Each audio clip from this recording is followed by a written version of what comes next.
think, And that is what it's like living here sometimes. It's like, for me, like, it's not really Palmer. I kind of fantasize about living in Sutton. yes, That is just, it's like north of Palmer by like 30, 40 minutes, like absolutely gorgeous drive out there. yes, Well, there is nothing nothing. going Wind, on in Sutton. Wind, lots of wind. lots of wind. They've got wind. But other than that, like really nothing going on out there. But it's like, super peaceful, but also, nothing going on. For sure. Yeah. Maybe that's why I'm destined for Eagle River, because I can't make up my mind between the the opposite ends. Yeah. Just kind of split the difference. Split the diff, yeah. That's the compromise. Yeah. So if somebody was asking you, what is Alaska like? How do you think you would answer that question? Oh my goodness. Alaska is, this is so cheesy, but it's honestly what you make of it, because like in my mind, when you asked that question, I was like, oh, it's like literally like endless adventure. Like that's, again, that's another cheesy line, but I really feel that way because It's like, get out. it's like, no, for reals. I remember the first summer here, we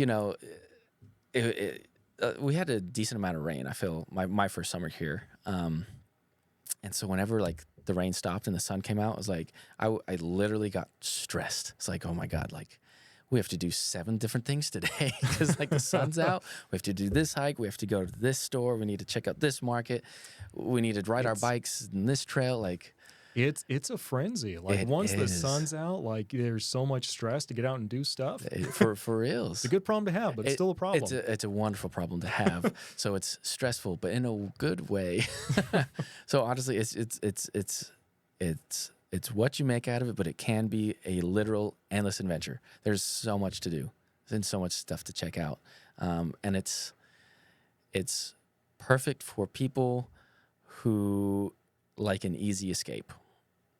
I mean, even if you live in Anchorage, 10 minutes and you're alone in the mountains and the forest, and you could see wildlife, or you could go to the ocean and like, I wouldn't go out to the mud flats or anything, but you could, it's just crazy the amount of stuff you have available.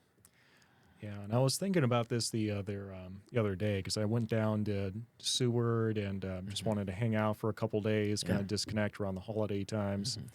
And I was kind of driving back, and I was like, man, it's wild that live in a place where you've got the ocean over here, where I have literally seen like whales like on this beach, and you go into the forest, and it's like this rainforest, and you get all the the wildlife, the moose, the everything that's out there. Yes. And then you drive just a little further, like north where we're at, and I mean the climate and everything is completely different. Then you've got the glaciers and the northern lights, and just everything in between. And it's like it's a lot of variety. It is, yeah. And even the drives. I mean, you mentioned the drives, but like, my goodness, the drives. I mean, I like. It takes me so long to drive to a new destination because I feel like every 10 minutes I have to pull over and just like either like take a picture of whatever I'm looking at, or like it is just insane. That's kind of the downside of doing road trips with a photographer, huh? Yeah, exactly. Yeah, I drove down to Valdez for the first time this summer.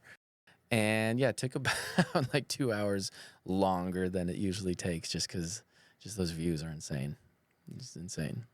Yeah, I mean, Valdez was another one of those places I was looking at. It was either that, like Seward, or Valdez is where I wanted to go. But yeah, it's just getting through Thompson Pass. I was like, I don't know if I'm doing that with a Prius. Yeah, that's pretty daring. Yeah, it's absolutely beautiful place though. Yes. Was that the place you went snow machining, or was that somewhere else? No, so went snow machining just past Girdwood, and then went out to rode the trails out to Spencer Glacier, and then like literally drove right up to the glacier, took some pictures, hung out next to a glacier, licked the blue ice, and then hopped back on and drove back. It was great. Yeah, living your best life. Oh, absolutely, trying. So, would you say that the stereotypes that people have about Alaska are accurate? You know what? Let's actually step back Yeah. Okay. first. And what are you believe What are are the some of the stereotypes? Yeah. stereotypes? Okay. I mean, stereotypes. I mean, for sure, just like backcountry, gritty people. Don't need no government. Like out, living on the land kind of people. That's what I would assume people, Hmm. at least like before I even like considered living in Alaska. That's kind of what I kind of thought. It's like, oh, everyone just kind of hunts for their own food up here, and Kills it with their own bare hands and yeah, drags it back. yeah, Like, and they all it's have called pet the last bears. Yeah, frontier. Like, exactly. Yeah, um, but yeah, I think that was like the main stereotype for sure. But in terms of if that's true, I think there definitely are those people.